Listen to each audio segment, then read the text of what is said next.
This is David McLeod speaking, and just welcoming you to our weekly Life Matters TV. This is episode 7, and today we're going to be talking about spiritual psychology. But before we get into that, I'd like to just introduce my partner and co-host, Tommy Stoffel, the chatter relaxer. Morning, Tommy. Morning, David. Thanks. Yeah, that chatter, huh? So today I'm honored and just excited to introduce a special guest, a friend and a leader in her field in this industry. Kristen Richardson is with us today, and Kristen's from Cedar Rapids, Iowa these days. And what Kristen focuses on, as David mentioned, is something that she'll explain called spiritual psychology. So Kristen is a psychiatric nurse practitioner. She'll tell you a little bit about her practice and what she's been doing. And with a warm heart and open arms, Kristen, welcome you. We welcome you to the show. And thank you, guys. Thank you. Yeah, so welcome, Kristen. So what is it in life that really matters to you, and why is it that you're teaching about spiritual psychology?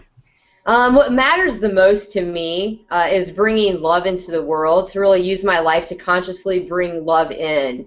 Because when I was a child, you know, and at about 4 years old was when I realized I was here on Earth, and I was looking around, I'm like, this isn't how we're supposed to be.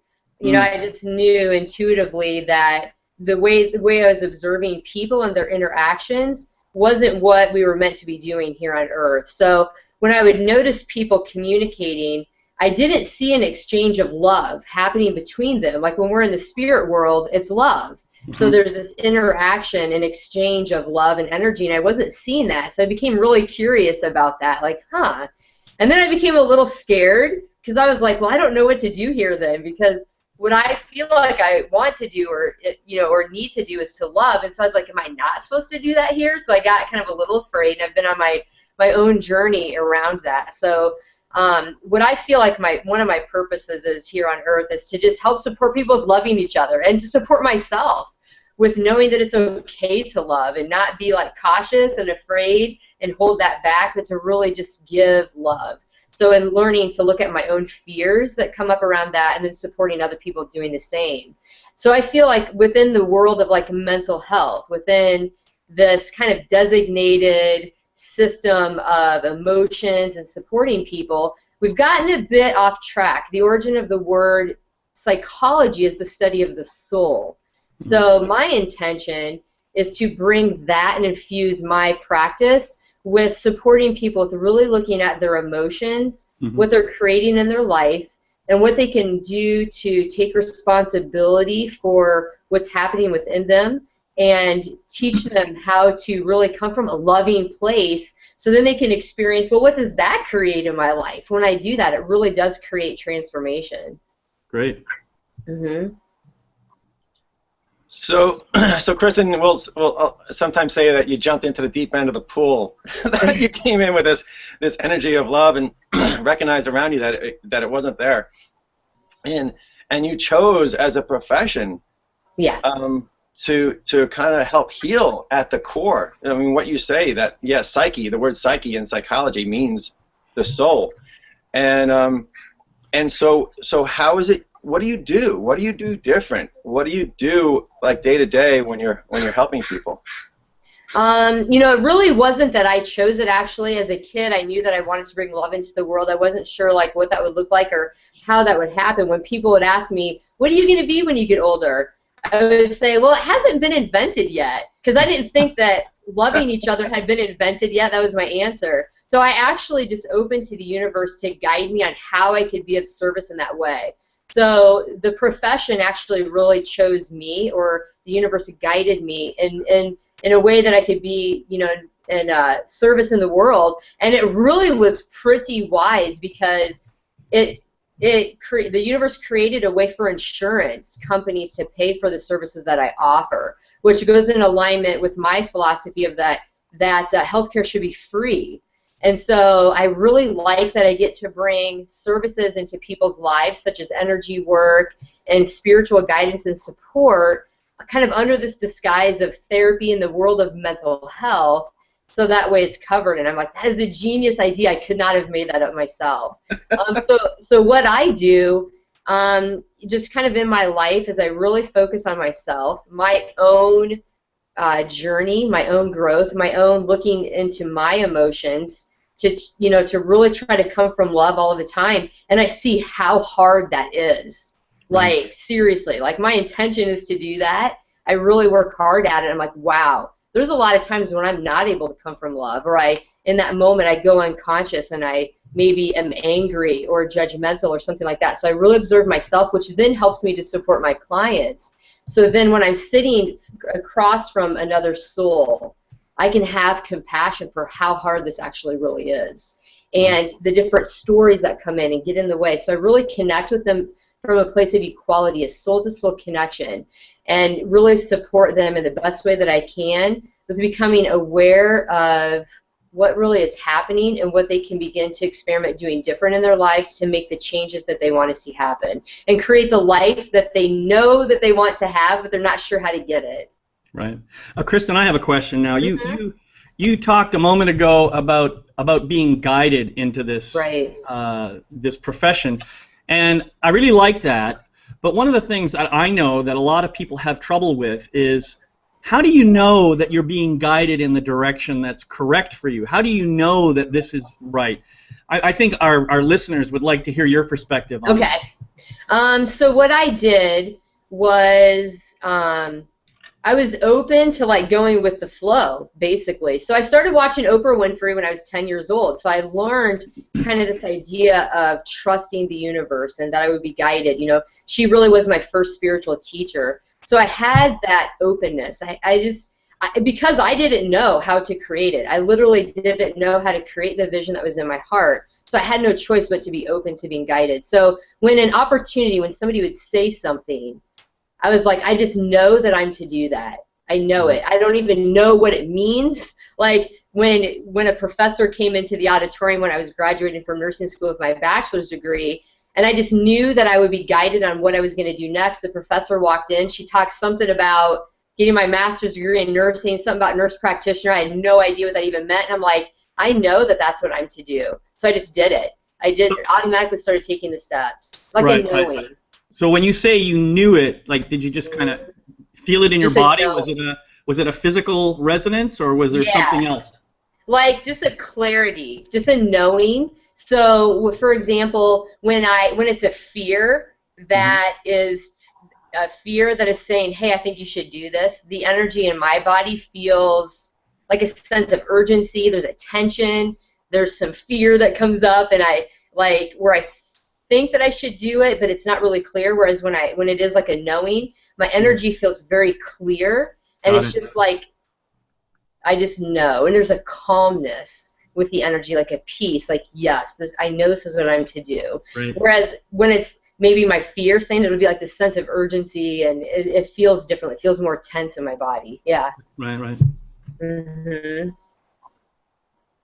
So, Kristen, a question about your peers in the industry, and I hear and feel what you're doing for your individual clients, and I also hear and feel a need that's coming through me that we need more of you on this planet. Right. Now, yeah.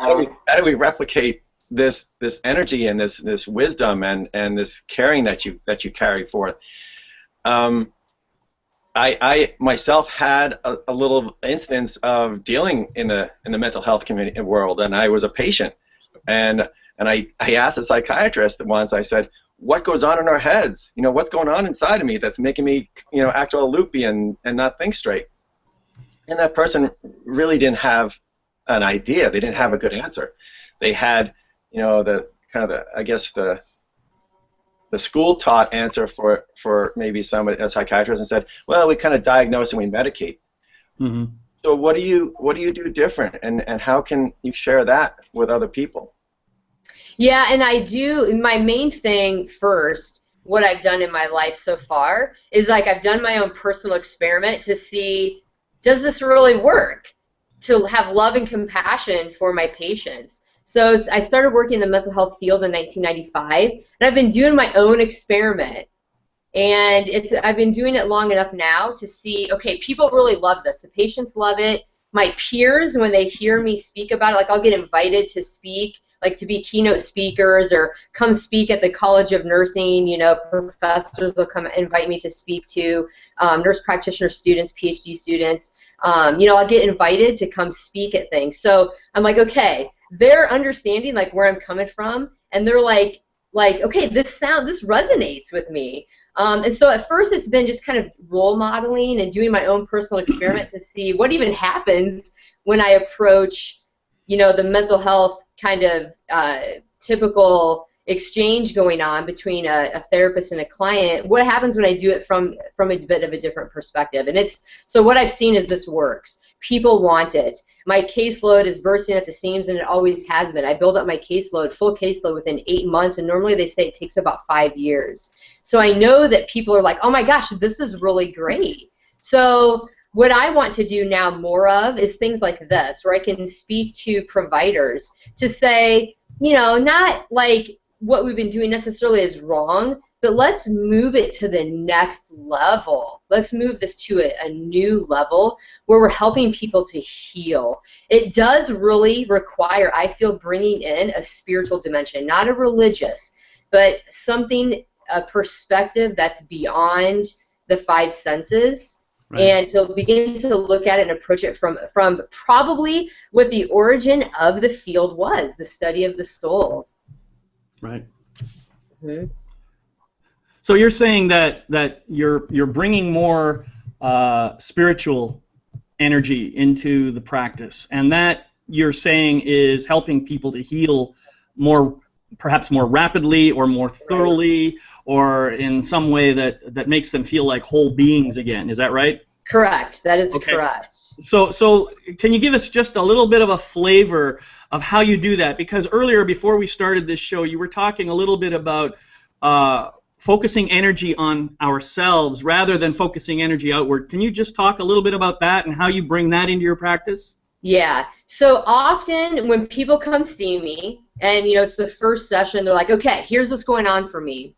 Oftentimes, the focus is on something outside of them, their relationship with their spouse, their relationship with their kids, their job, or you know, if it's a child, then often their parent is bringing them in to say, you need to fix my kid, there's something going on with them. So there's very much this idea of something needs to change outside. Right. So what I do is very gently support them with bringing their focus inside of themselves. So from the perspective that what if all these events are happening to give you an opportunity to grow and to heal? So shifting it from I'm a victim to whatever's happening around me to what if this is happening to help me learn something about myself, to help me heal inside? So bringing the focus inside into what does this bring up in me? And when I'm feeling this way, how do I behave? How do I act? Am I coming from fear or am I coming from love? So looking at this feeling of powerlessness that happens and teaching people to gain a sense of power within themselves to change their lives. And that right there, taking that simple shift in focus can really, really change so many areas of somebody's life if they're open and willing to really do that. So I spend time gently guiding them to just shift and begin to make different choices that come from love and health rather than pain and trauma and fear. Great. Kristen, that's like right up the line of a personal experience of something I went through. As I mentioned earlier, I had a little visit with a psychiatric community, and it was a short thing. But what I was doing, I was worrying myself sick, and I was always worried about things out there, the bills, the job, the grass growing too damn fast. I mean, everything from the mundane to the what I thought was so severe. And you're right, it was all the finger pointing out there. Once this problem gets solved, or once that bill gets paid, or once this I get this raise, or once this friend stops bugging me, and it's all this finger pointing, and I always worried about those things, and it was all out there. And then a teacher somewhere along the way helped me do exactly what you said. Kind of take a look inside. Really, how is this affecting you? What do you why are you experiencing these things? What do Right. you need to learn from this? You know, take stock in yourself. And we're not taught that, right? We're not taught that in school, as you Right. when we talk. Yeah. Mhm. Yeah, I totally resonate with that. A lot of my work has been around learning how to recognize what I've created for myself, rather than trying to blame everybody outside me, or to, you know, create this illusion that somehow I'm at effect in the world rather than being a cause of it. It's been an amazing wake up journey for me. So I really appreciate that you're doing this work, and I think especially in a medical field that where often much of the work is, well, we have to have this piece of data and we have to have this result in order to be sure that we're doing the right kind of treatment and all this. We disallow our doctors to trust their gut, to trust their intuition, you know, and consequently the patients aren't allowed to trust their gut and their intuition either. Right. So I think what you're doing is critical. Right. That's right. Yeah. So, Kristen, when people come to you for help, like, give me kind of the range of conditions or situations. Is it? Yes, I'll just leave that as the question. Like, what kind of situations or conditions, or I don't want to call them illnesses per se, but you know, who do you help? What's your client base look like? It is a variety of people. I purposefully just let it be open to whoever's guided to come see me. So I don't designate myself as having any sort of specialty other than that I practice holistic mental health care. So I see, you know, maybe the youngest that I've ever seen is maybe a 4 or 5-year-old child. The oldest would be a person in their 80s. Anywhere in there would be, you know, people that have been diagnosed with schizophrenia, in and out of the hospital, in and out of, you know, residential treatment, children that are being brought in, you know, for behavioral challenges, CEOs of companies that are, you know, just feeling overwhelmed and wanting to learn some skills on how to practice within their profession and their life in a more balanced, healthy way. I mean, it literally is like I see families, I see couples, I see individuals, children, adults, the whole gamut, a spectrum of our human population. Wow. Mm-hmm. It's a big group. And Yeah. I'm actually going to call out some things, right? Because so many the cases of ADHD have just skyrocketed in the last 20 years, right? That I mean, that's the type of situation that you can assist with as well, right? Right. Correct. Yeah. Yeah, so helping, you know, and that's a big part of why I do energy work as well as part of my practice is helping, so energy work called Healing Touch, which is similar to Reiki and other forms of energy work. So I have a massage table in my office, and I do hands-on touch that is meant to be loving and therapeutic and help them to connect with their body. So often they say ADHD or anxiety, energy can be very much in the head. Just do your thoughts, blah, blah, blah. So when they really calm and connect with their body and they're more grounded and more balanced, it really does support them with seeing, like, what energy am I trying to reach? Like, what does it feel like to be at peace? Because maybe they've never had that experience before. So I include energy work as part of the session as well, which is very, very supportive. That's great. Mm-hmm. And I'm curious, do you do, well, you talked about taking them inward. So Right. for me, what that means is I look at dysfunctional belief systems that I have. I look at disempowering ideas and thoughts and so forth that are going on in my mind, and sometimes, you know, shifting down into my body someplace. I look at releasing trapped emotions. I mean, is that the sort of thing you're talking about? Yeah. Helping them to gain a sense of emotional awareness, because we can feel sensations in our body based on this emotion that we're having. For example, you know, people maybe don't realize that their heart aches and their stomach feels tight, or they feel like they could just throw up from this emotional pain. Helping them again to connect with their body, to really feel where that pain is so they can heal it. Going inside, feel the depth of the pain, feel the power of it, feel what they're afraid of feeling by distracting themselves by being angry or focusing on somebody else. What is it I'm trying to avoid experiencing? Supporting them with there's real power in really seeing that pain and feeling it so they can get to know it well and see when it's triggered and use that information to support them with making another choice, like changing their thoughts to more healthy thoughts. We all have these stories from fear. And when we operate as if that's true, which that's what we've been doing up until we learn differently, is we believe those thoughts and we act as if they're true. And it, of course, creates suffering and chaos and distance with people and just pain. So to give people the awareness and then the ability to notice that so they can make a different choice or change their thought or come from a place of love when normally they would come from pain, then that is what helps make the changes that we all want to see in the world and within ourselves. Yeah, great. So Kristen, I was gonna, you've obviously in this experiment that you've been doing for the last how many years, proven that what you do works. Right. And it works in so many different ways.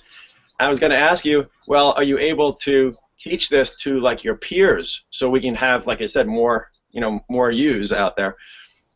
Yeah, I mean, for me, it would begin with supporting them with having their own practice, if they don't already have one, with their own healing. It isn't too many mental health providers that really look at themselves. It used to be way back in the day that when people went to school to become a therapist, let's say they were getting their PhD in psychology, becoming a psychologist, that it was mandatory that they be in therapy the whole time that they were in school working on their PhD. And from my knowledge, that no longer exists. So bringing people back into their own practice, I feel like is an excellent place to start. Because if they're not working on themselves, they can't really truly be supportive to another soul. Yeah. So I think that's just a very simple place to start, to support providers. That's a great point, and one that I have seen people say, well, I've done enough work. I'm complete. I'm ready now to just make everybody else better. And I see that all over the place. And the problem is, as soon as I hear someone say that, I say, oh, I think there's a little work there that needs to be done that you forgot about. There's a little tiny shadow in there that needs to be addressed.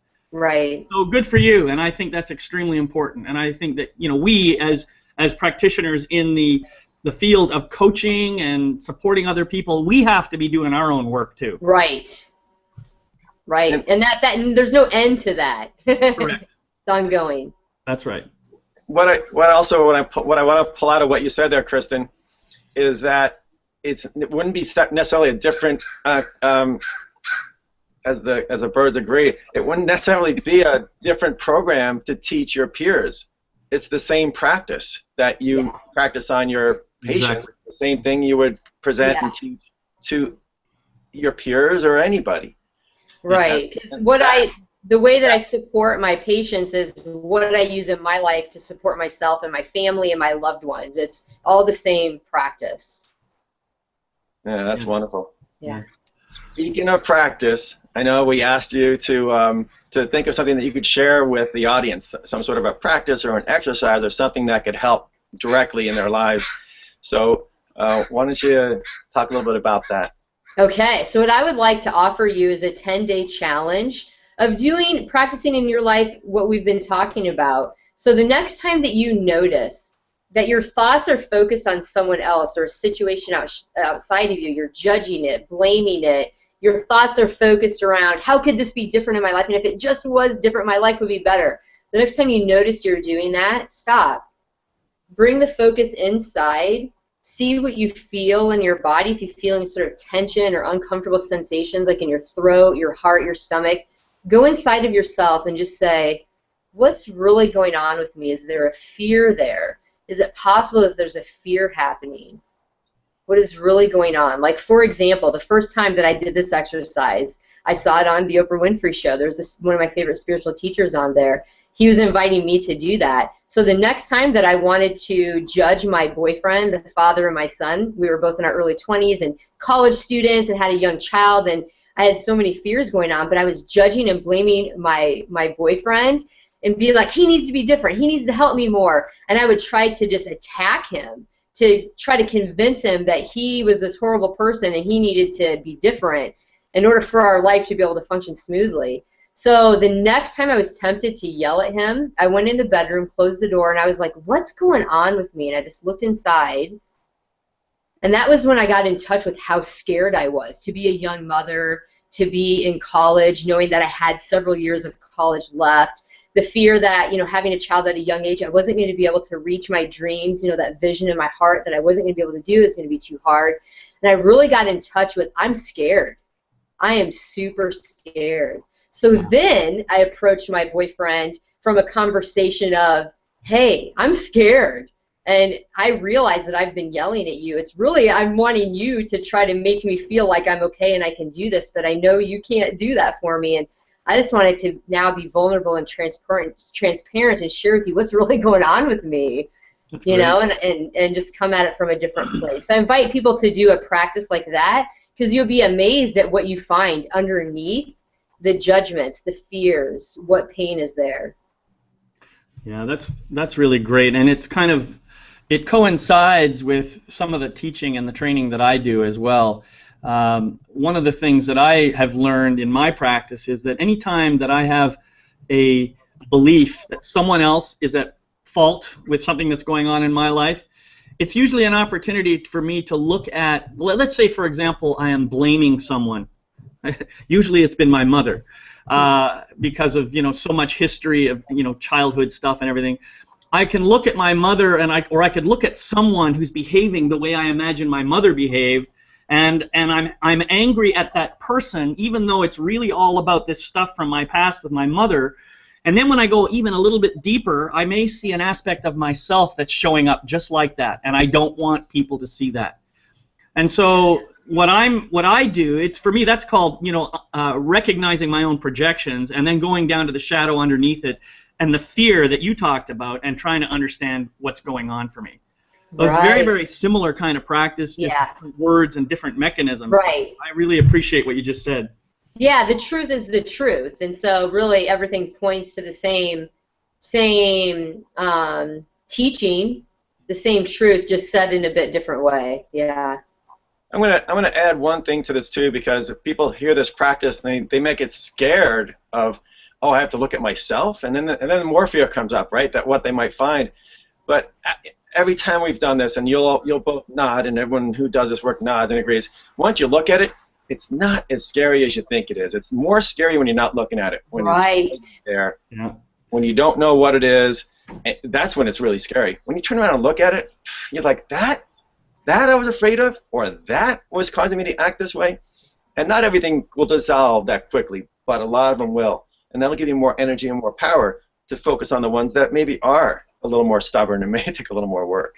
Right. Yeah, that's a great point, Tommy. I've had that same experience myself. When I first started doing my inner work, I was terrified not so much of what I would find, but what other people were going to think of me when they saw me doing this work. I was worried that people were going to hate me because I thought there was so much garbage and crap and horrible stuff underneath there. But what I discovered was the exact opposite happened. As I started to go inside and do this work in the presence of other people who were witnessing me, they were very compassionate and gentle and loving with me, and that completely shocked me. And it was just that idea that people could be compassionate and okay with the dark stuff that I have inside. And that was the thing that made it possible for me to continue doing the work, because then I realized my fear was unfounded. It made it become more like a kind of an adventure. I'm going cave spelunking today. What am I going to find? Yeah, it was kind of cool, actually. So, Kristen, thanks so much for joining us today. You're an inspiration. You're a pleasure. Your energy is just so alive. And honor having you. Any last words before we say goodbye for now? No, just thanks for having me, because I'm really excited at the opportunity that videos like this can bring into the world for us to all work together to create the world that we desire to live in. And this is how we do it, sharing with each other, supporting each other. So thank you for having me, both David and Tommy. Thank you. Yeah, well, thank you, Kristen. And so what are we doing next week, Tommy? Next week, we're going to actually get to what we're dancing around. We're going to go back to basics. We're going to talk about I am, who I am. We're going to start, teaching a little more about how to look inside and how to look inside with love and compassion. So we're carrying on with Kristen's mission next week. Yeah, that's great. And what I want to do is today, I want to close with an intentional statement that kind of resonates and captures the essence of what we've been doing today. it's an intention that I found on one of Wayne Dyer's little calendar thingies, and it's actually for today, and it just says, watch your thoughts, and when they're anything other than compassionate, change them. So simple and yet profound. Thanks, David. Thanks, Dr. Wayne. Thanks, Kristen. Yeah. Thank you, All right, guys. see you guys. Thanks again, and we'll reconnect later. Bye-bye now.